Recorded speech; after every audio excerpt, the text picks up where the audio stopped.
Gender is a very contemporary question and it means so many different things to so many different people. Certainly there's never been a time when people have felt more free, hopefully, to be the gender that they feel they are rather than the gender that they were born with.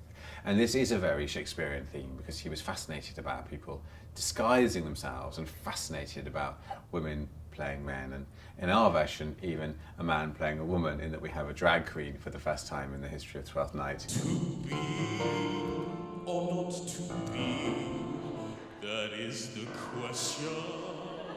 We've turned a very famous male character into a newly feminized female character. So Malvolio has become Malvolia. And this is interesting because it both brings our attention to gender, but also something even stranger has happened, which is that as we were rehearsing the play, we realized after a few weeks that actually whether Malvolia was a man or a woman was irrelevant. It's really about somebody longing to be loved, and that's a human condition. It's, in a sense, beyond gender. Here comes my lady. Make your excuse wisely.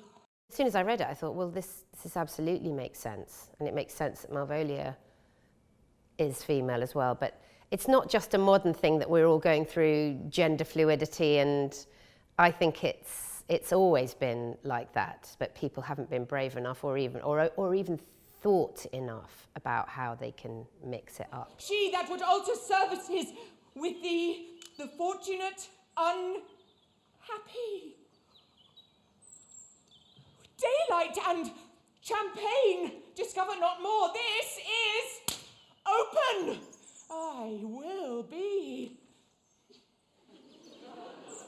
proud.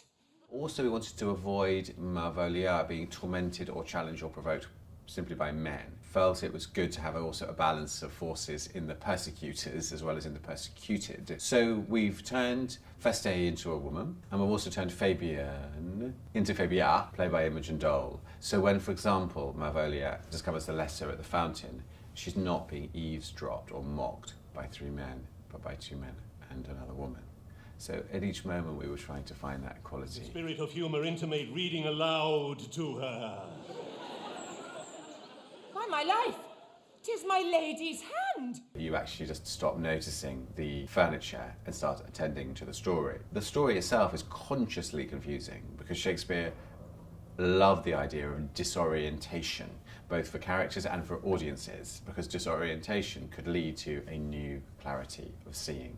And I think he was always trying to change horizons and always trying to lead characters through the forest to the open sky of discovering who you really are. But you can't do that until you've been through the forest of confusion.